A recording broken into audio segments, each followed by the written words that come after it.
चलो जी, इस क्वेश्चन में इस वीडियो में आंसर्स डिस्कस करते हैं, देखते हैं किसको कितने मार्क्स मिलेंगे। क्वेश्चन नंबर 1, शेयर बाजार सूचकांक में उतार चढ़ाव कौन सा आयाम होता है? देखिए, शेयर बाजार सूचकांक, शेयर मार्केट में, अर्थव्यवस्था में कोई भी चेंज आ रहा है उसको हम आर्थिक आयाम में लेते हैं। मनी से रिलेटेड जो भी चेंजेस है, कंपनी के शेयर प्राइसेस में चेंज है, वो कौन सा आयाम होगा? आर्थिक आयाम।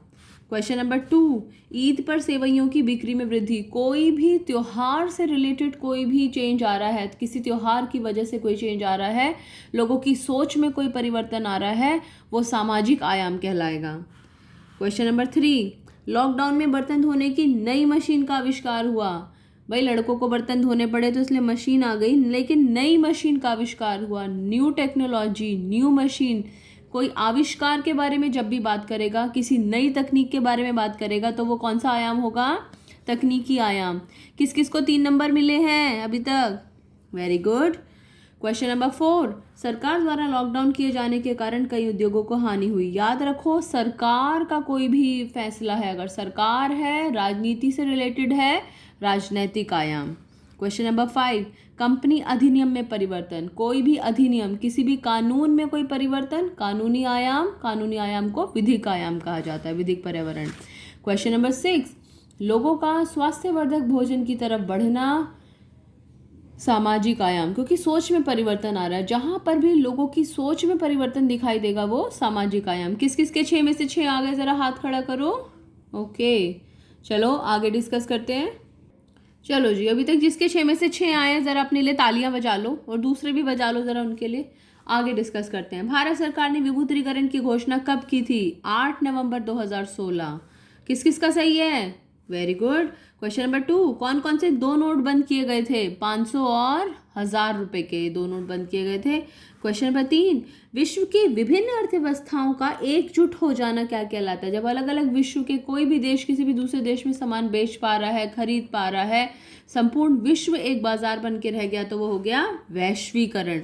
क्वेश्चन नंबर 4, राष्ट्र निर्माण की प्रक्रिया में निजी क्षेत्रों को बढ़ाना, निजीकरण। क्वेश्चन नंबर 5, भारतीय अर्थव्यवस्था को, भारतीय व्यवसाय को अनावश्यक लाइसेंस नियंत्रण से नियंत्रण हटाना, हमारा उदारीकरण। उदारीकरण, liberalisation, privatisation and globalisation, LPG, ये इसके बारे में मैं आपसे बात कर रही थी। 5 में से 5, कितने लोगों के 5 में से 5? कितनों के 5 में से 4? कितनों के 5 में से 3? ये टोटल मार्क्स लिख के मुझे प्लीज़ आज ही आज में आप मुझे फ़ोटो भेजेंगे किसके कितने मार्क्स आए हैं। चलो अब देखते हैं आपको पिछला कितना याद है। पहला क्वेश्चन, क्रियात्मक विशिष्टीकरण की तकनीक किसने दी थी? किसने दी थी क्रियात्मक विशिष्टीकरण की तकनीक? FW टेलर में।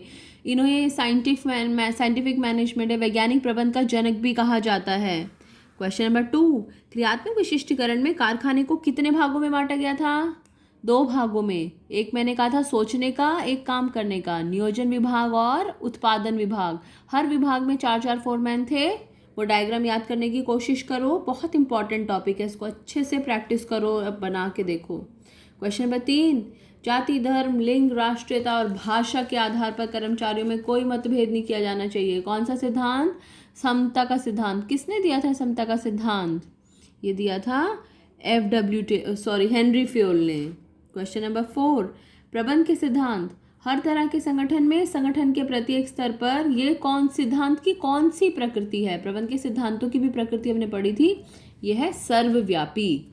सर्वव्यापी। क्वेश्चन नंबर 5, प्रबंध के सिद्धांतों में आवश्यकता अनुसार परिवर्तन किया जा सकता है।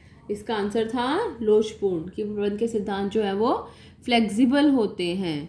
तो 5 में से देखो, 5 में से 5 कितनों के? 5 में से 4 कितनों के? 3 कितनों के? आगे चलते हैं।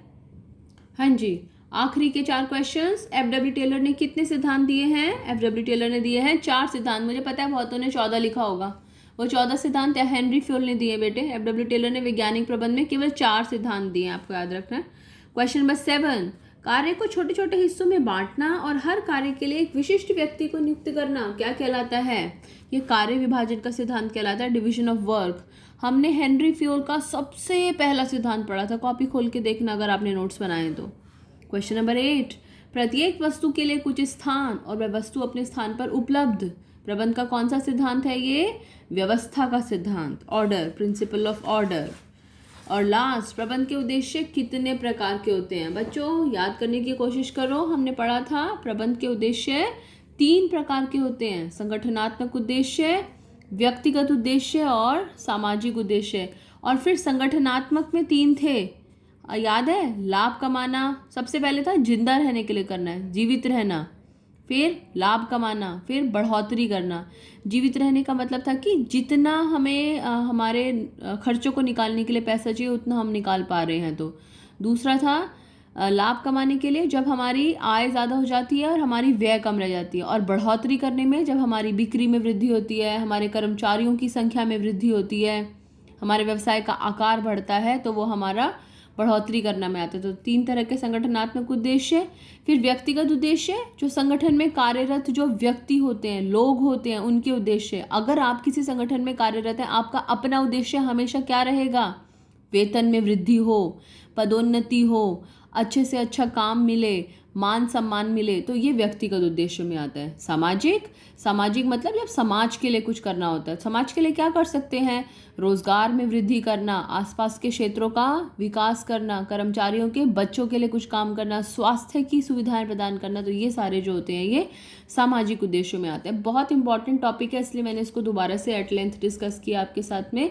चलो बच्चों, जितने भी आपके मार्क्स आए हैं, सबसे पहले तो जिसके फुल मार्क्स आए हैं अपने लिए ज़ोरदार तालियां बजाओ, और उसके बाद में बाकी अपने मार्क्स की लिस्ट प्लीज़ मेरे को आप व्हाट्सएप कर देंगे आज के आज में।